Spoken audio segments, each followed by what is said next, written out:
আসসালামু আলাইকুম। প্রান্সস presents world cup বসিং এর সকলকে আমন্ত্রণ। বস কার্লো আনচেলত্তির সামনে দুইটা বড় চ্যালেঞ্জ অপেক্ষা করছে। এক নম্বর, লুকাস পাকেতার ইনজুরির কারণে তার জায়গায় কাকে রিপ্লেস করবেন। দুই নম্বর হচ্ছে, যেহেতু নরওয়ের সঙ্গে ম্যাচটা অনেক বেশি মাত্রায় ফিজিক্যাল ফুটবল হতে যাচ্ছে, আর্লিং হালান্ডের মতো ফরওয়ার্ডরা আছেন, ক্যাসেমিরোর কার্ডে থাকাটা একটা অনেক বড় শঙ্কার জায়গা। সো ক্যাসেমিরোকে দিয়ে স্টার্ট করবেন কি করবেন না, সেটাও আরেকটা কিন্তু দুশ্চিন্তার জায়গা। অনেকেরই একটা ভুল ধারণা আছে যে রাউন্ড অফ 32 কার্ডটা রাউন্ড অফ 16-এ কাউন্ট হবে কি হবে না। না, সেক্ষেত্রে কিন্তু কোনো সংশয় নেই, কাউন্ট হবে। কারণটা হচ্ছে এখানে দুইটা রেস্টার্ট পাওয়া যাচ্ছে। একটা হচ্ছে প্রথম রাউন্ডের পরে সব কার্ডগুলো দূর হয়ে যাচ্ছে, আরেকটা কোয়ার্টার ফাইনালের পরে সেমিফাইনাল শুরুর আগে একটা ফ্রেশ স্টার্ট হচ্ছে। সো রাউন্ড অফ 32-তে পাওয়া কার্ড কিন্তু রাউন্ড অফ 16-এ কাউন্ট হবে। সো ক্যাসেমিরোর স্টার্ট করা নিয়ে কিন্তু একটা দুশ্চিন্তার জায়গা আছে। এবারে শুরু করতে চাই লুকাস পাকেতার জায়গায় আসলে কাকে খেলাতে পারেন, এবং তারপরে বলবো ক্যাসেমিরোর জায়গায় কে খেলতে পারেন। লুকাস পাকেতার জায়গায় ড্যানিলো সান্তোসের খেলার সম্ভাবনাটাই সবচাইতে বেশি, কারণ সেটাই অনেকটা লাইক টু লাইক সাবস্টিটিউশনের জায়গা হয়ে যায়। অন্যদিকে ক্যাসেমিরোর জায়গাটায় যদি ক্যাসেমিরো খেলতে না পারেন বা যদি খেলাতে না চান, সেক্ষেত্রে এডারসন একটা বড় ভূমিকা পালন করতে পারেন। এডারসন আমরা জানি এই বছর কিন্তু ক্যাসেমিরোর জায়গাতেই ম্যানচেস্টার ইউনাইটেডে জয়েন করেছেন, এবং সিরিয়াতে এই বছর সবচাইতে বেশি ডিস্টেন্স কাভার করা প্লেয়ার কিন্তু এডারসন। তার ব্যাপারে একটু পরে আসছি। প্রথমে দানিলো সান্তোসকে নিয়ে কথা বলতে চাই। দানিলো সান্তোস, সত্যি কথা বলতে তিনিও বক্স টু বক্স মিডেই খেলে থাকেন অনেকটা লুকাস পাকেতার রোলে। লাস্ট ব্রাজিল যখন পানামার সঙ্গে খেলেছিল, তখন দানিলো সান্তোস একটা গোল করেছিলেন, এবং সেই গোলটা ছিল মূলত পাকেতার অ্যাসিস্ট থেকেই, এবং বেশ ভালো একটা গোল তিনি করেছিলেন।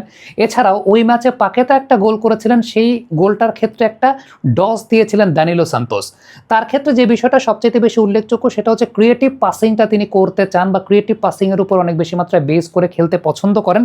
তবে এখানে একটা শঙ্কার জায়গা আছে, সেটা হচ্ছে তার ক্রিয়েটিভ পাসিংয়ের জায়গাটা লুকাস পাকেতার মতো আসলে না, বা ওই স্কিলটা তিনি এখন ওইভাবে রপ্ত করতে পারেন নাই। পাকেতা যেরকম খুব ভালো লাইন ব্রেকিং পাস দিতে পারেন, এক্ষেত্রে কিন্তু দানিলো সান্তোসের স্কিলের ঘাটতি আছে বলে আমার কাছে মনে হয়। প্রায় দেখা যায় যে লাইন ব্রেকিং পাস দিতে গিয়ে তিনি মিস করে ফেলেছেন। ইভেন এটাও দেখা যায় যে আলটিমেটলি তার কাছ থেকে বল কেড়ে নিয়ে চলে যাচ্ছে।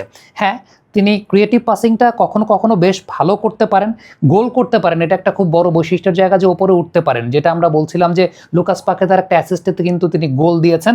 আবারও বলছে যে ক্রিয়েটিভ পাসিংটা তিনি করতে পারেনটা বিষয়টা সেরকম না, তবে অনেক সময় ভুল হয়ে যায়, বা পাকেতার মতো আসলে এতটা স্কিলফুল ক্রিয়েটিভ পাসিং বা লাইন ব্রেকিং পাসিং তিনি করতে পারেন না, এটা একটা শঙ্কার জায়গা আছে। দ্বিতীয় শঙ্কার জায়গাটা হচ্ছে যে তিনি ট্যাকেল করতে চান অনেক বেশি, ট্যাকেল করার রেশিওটা অনেক বেশি, এবং সেই ট্যাকেল করতে গিয়ে অনেক সময় খুব ডেঞ্জারাস জোনে ট্যাকেল করে ফেলেন। আবারও বলছি, নরওয়ের সঙ্গে এই ম্যাচটা কিন্তু আসলে অনেক বেশি মাত্রায় ফিজিক্যাল ব্যাটেল হবে। সো ফিজিক্যাল ব্যাটেল যেহেতু হবে, সো আমরা ধরে নিতে পারি যে সেই জায়গাটা দানিলো সান্তোসকে খেলাতে চাইবেন আনচেলত্তি। তবে শঙ্কার জায়গাটা এখানে আছে যে অনেক ডেঞ্জারাস জোনে তিনি ফাউল করে বসেন, সেটা একটা প্রবলেমেটিক জায়গা আছে। তবে যদি আমি বলি যে পজিশন বেসড ফুটবল খেলতে খুব পছন্দ করেন, এবং তার ক্রিয়েটিভ পাসিংগুলো অনেক সময় খুব ভালো হয়, আবার অনেক সময় দেখা যায় যে ক্রিয়েটিভ পাসিংগুলো তিনি মিস করে ফেলেন, আবার অনেক সময় দেখা যায় তার কাছ থেকে বল কেড়েও নিয়ে চলে যায়। কিন্তু কোয়ালিটি না থাকলে তো আসলে আর এই পর্যায়ে বা ব্রাজিলের হয়ে তিনি খেলতে নামছেন না, তাই না? কোয়ালিটি অবশ্যই আছে, কিন্তু কনসিস্টেন্সির জায়গাটা আপনি লুকাস পাকেতার কাছ থেকে যে সার্ভিসটা আসলে পান, বা লুকাস পাকেতার কাছ থেকে যে সার্ভিসটা পাওয়া গেছে, সেই জায়গাটা নিয়ে অবশ্যই তো একটা ডাউটের জায়গা তো অবশ্যই থাকবে। সেক্ষেত্রে কার্লো আনচেলত্তি বিকল্প কি উপায় করতে পারেন? অনেক আলোচনা হচ্ছে একটা বিষয় নিয়ে, সেটা হচ্ছে ম্যাথিউস কুনিয়া নিচের দিকে নেমে আসবেন এবং এন্ড্রিক স্টার্ট করবেন সেন্ট্রাল পজিশন থেকে। সেরকম একটা ফরমেশনের কথা চিন্তা করা হচ্ছে, যদি ব্রাজিল আসলে শুরু থেকেই অনেক বেশি মাত্রায় প্রেশার দিতে চায় নরওয়ের এগেনস্টে, বা শুরু থেকেই অতি আক্রমণাত্মক ফুটবল খেলতে চায়, সেক্ষেত্রে হয়তো বা 4-2-1-3 এরকম একটা ফরমেশনে ব্রাজিল খেলতে পারে অ্যাটাকের সময়টাতে, এবং সেই জায়গাটা এন্ড্রিককে দিয়ে স্টার্ট করে ম্যাথিউস কুনিয়া হয়তো বা নিচের দিকে নেমে আসতে পারেন। তবে এরকম যেমন হওয়ারও সম্ভাবনা আছে, এরকম না হওয়ারও সম্ভাবনা আছে যে এন্ড্রিকের মতো প্লেয়ারদেরকে সেকেন্ড হাফের জন্য ম্যাজিক্যাল মোমেন্ট ক্রিয়েট করার জন্য, বা সেকেন্ড হাফের দিকে যখন অপোনেন্ট একটু টায়ার্ড হয়ে গেছে, ওই সময়টাকে এন্ড্রিককে খেলাতে চাওয়ার জায়গাটা কার্লো আনচেলত্তির একটা চিন্তার জায়গা হতে পারে, আবার নাও হতে পারে। মানে এখানে ব্যাপারটা হচ্ছে যে পুরোপুরি ডিপেন্ড করছে কোচ কিভাবে সাজাবেন। বাট ট্রেডিশনাল ফরম্যাট অনুযায়ী আসলে সত্যি কথা বলতে যেভাবে আছে সেভাবেই ম্যাথিউস কুনিয়া তার জায়গাতেই থাকবেন, যেটা তিনি আবার একটু নিচে নেমেও খেলছেন, বা নিচে নেমেও সাপোর্ট দিচ্ছেন। পাকেতার জায়গাটা দানিলো সান্তোস, এটাই হয়তো বা বেসিক ফরমেশনের জায়গা, বা বেসিক ব্রাজিলের যে লাইন আপের জায়গা স্টার্টিং 11-এ সেরকমটা হতে পারে। আর বিকল্প যদি কোনো কিছু হয়, সেক্ষেত্রে যেটা আমি বলছিলাম যে এনরিক হয়তো বা স্টার্ট করতে পারেন মাঝখান থেকে, মানে সেন্ট্রাল পজিশন থেকে, ম্যাথিউস কুনি একটু নিচের দিকে নেমে গেলেন, সেটা একটা জায়গা হতে পারে। এখন আবার নেইমার যদি ফিট থাকেন, সেক্ষেত্রে নেইমার স্টার্টিং 11-এ শুরু করবেন কি করবেন না, সেটা নিয়ে অনেকের একটা প্রশ্নের জায়গা আছে। আমার মনে হয় না যে নেইমারকে দিয়ে স্টার্টিং 11-এ শুরু করাতে চাইবেন আনচেলত্তি। নেইমার যদি প্রয়োজন পড়ে, সেক্ষেত্রে হয়তো বা সেকেন্ড হাফে নেইমারের জায়গাটা আসবে। প্রাণ সসের মাখামাখি টেস্ট নুডলসকে করে তোলে আরো ইয়ামি, আরো জোস। প্রাণ সস, সসের বস। এবারে দ্বিতীয় যে বিষয়টা, সেটা হচ্ছে ক্যাসেমিরোর জায়গাটা। এটা কিন্তু খুব ভাইটাল একটা পয়েন্ট, এটা অনেকে হয়তো বা মিস করে যাবেন। ক্যাসেমিরো একটা কার্ড খাওয়া আছেন, এবং ক্যাসেমিরো কার্ড খাওয়া থাকা অবস্থাতে আলটিমেটলি নরওয়ের মতো টিমের এগেনস্টে, যেখানে সত্যি কথা বলতে আপনাকে অনেক বেশি মাত্রায় হাই প্রেসিংও করতে হবে, আপনাকে অনেক বেশি মাত্রায় ট্যাকেলে বা চার্জে যেতে হবে, কারণ ওইখানে ফিজিক্যাল ফুটবলার আছে। সো সেই জায়গাটায় ক্যাসেমিরোর কার্ড সেখানে চার্জ করতে যাওয়া, সেটার শঙ্কার জায়গাটা ব্রাজিল নেবে কিনা, সেটা একটা প্রবলেমেটিক জায়গা আছে। এডারসনের কথাটাই হচ্ছে, কারণ এডারসনকে কিন্তু রিপ্লেসমেন্ট হিসেবে নেওয়া হয়েছিল, ডিফেন্ডারের রিপ্লেসমেন্ট হিসেবে এডারসনকে নেওয়া হয়েছিল, মিডফিল্ডারকে নেওয়া হয়েছিল, এবং এডারসন কিন্তু মূলত ক্যাসেমিরোর জায়গাতেই ম্যানচেস্টার ইউনাইটেডে জয়েন করেছেন।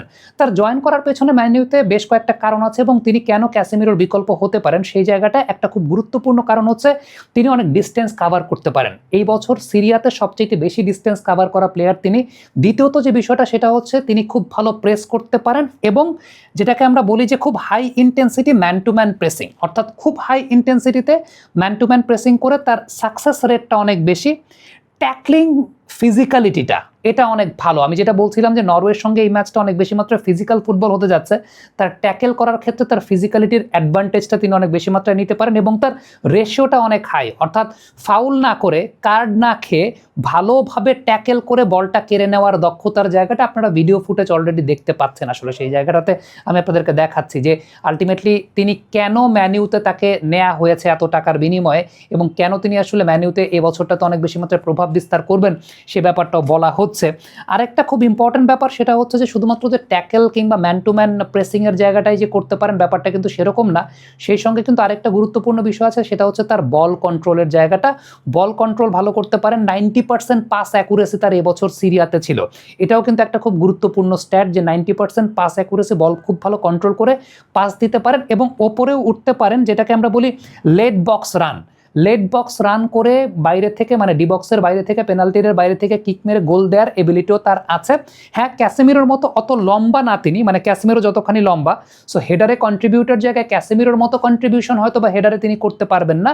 তবে পুরো মাঠে খেটে খেলার যে জায়গাটা, সত্যি কথা বলতে বিশেষ করে নরওয়ের মতো টিমের এগেনস্টে যেটা খুব বেশি মাত্রায় প্রয়োজন, যে পুরো মাঠে খেটে খেলা, এবং যেহেতু ফিজিক্যাল ফুটবল হবে বলে আমরা ধরে নিচ্ছি, সেই জায়গাটাতে ওই যে ম্যান টু ম্যান প্রেসিংয়ের জায়গাটা, এবং খুব গুরুত্বপূর্ণ বিষয়টা সেটা হচ্ছে ট্যাকলিংয়ের জায়গাটা, ফিজিক্যাল এবিলিটি ব্যবহার করে ট্যাকলিংয়ের জায়গাটা, এটা অবলম্বন করাটা আসলে খুব গুরুত্বপূর্ণ একটা ব্যাপার, যেটা এডারসন করতে পারবেন। But still we do not know যে আনচেলত্তি আসলে ক্যাসেমিরোকে দিয়ে স্টার্ট করবেন কি করবেন না, আবার ছোটোখাটো একটা ইঞ্জুরির জায়গাও আছে, এটা টোটালি ডিপেন্ড করছে। বাট যদি না করতে চান, সেক্ষেত্রে ব্রাজিলের কাছে বিকল্প অপশন হিসেবে এডারসন আছে, সেই প্রসঙ্গটা আপনাদের সামনে তুলে ধরলাম। আর ওই জায়গাটায় আলটিমেটলি লুকাস পাকেতার জায়গায় দানিলো সান্তোসই হয়তোবা খেলবেন।